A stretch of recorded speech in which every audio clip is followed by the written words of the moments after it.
Welcome back. In our previous video, we set up our development environment.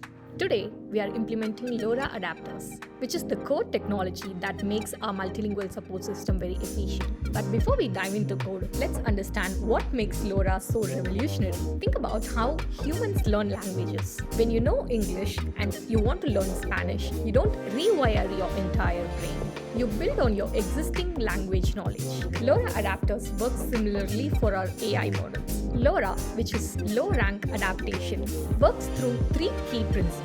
First is parameter efficiency. Instead of training a full model with billions of parameters for each language, LoRA adds small trainable adapter matrices. These might be just a few megabytes compared to the base model's hundreds of gigabytes. Second is knowledge preservation. The base model's knowledge stays frozen while only the adapters get updated. It's like keeping your English skills intact while learning Spanish. And the third is dynamic switching.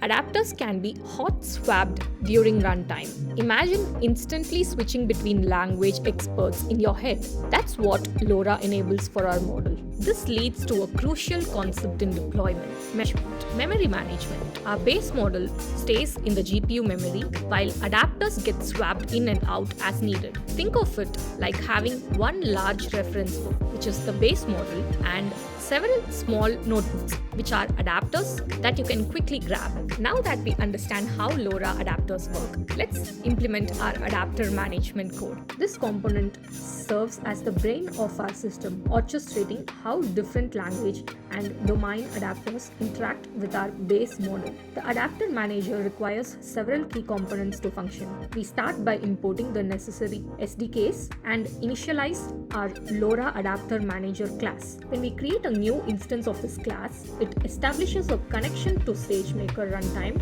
using Boto3 client SageMaker runtime. This connection lets us send inference requests to our deployed models. The format prompt method prepares customer queries for our model. When a customer sends a message, we need to package it with specific instructions for our model. The method combines the language adapter name with the domain adapter name.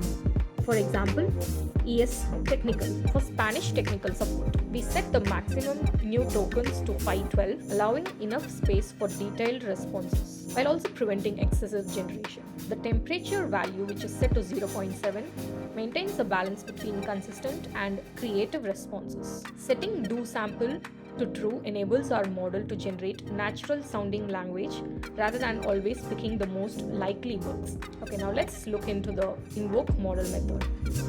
This handles sending requests to our SageMaker endpoint. When a customer sends a message, invoke model processes it through several steps. The model accepts three parameters: the customer's message, their language, and the type of support they need. The language and domain parameters are by default set to Spanish and technical support if nothing is specified. Inside this invoke model method, we first create a payload using our previously discussed format prompt method. The payload combines the customer's message with the necessary adapter configurations. We then send this payload to our SageMaker endpoint using invoke endpoint. The method implements a retry mechanism because network issues or temporary service disruptions can occur in production environments. We allow 3 retry attempts before considering the request as failed. For each attempt, we send the request to our endpoint and wait for a response. When we receive a response, we decode it from bytes to text and extract the generated message. And when the model encounters an error, our error handling system activates. A model error indicates issues with model processing, perhaps memory limitations, or processing timeouts. We log each error attempt with a warning message showing which retry we are on.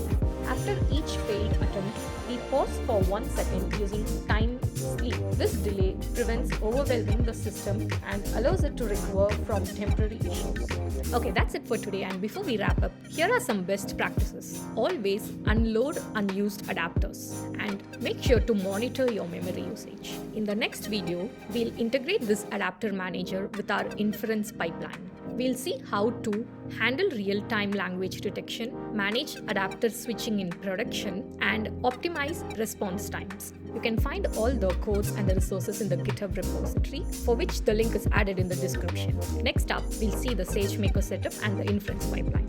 If you've made it this far, make sure to hit the like button and don't forget to subscribe for the next part where we'll build the inference pipeline.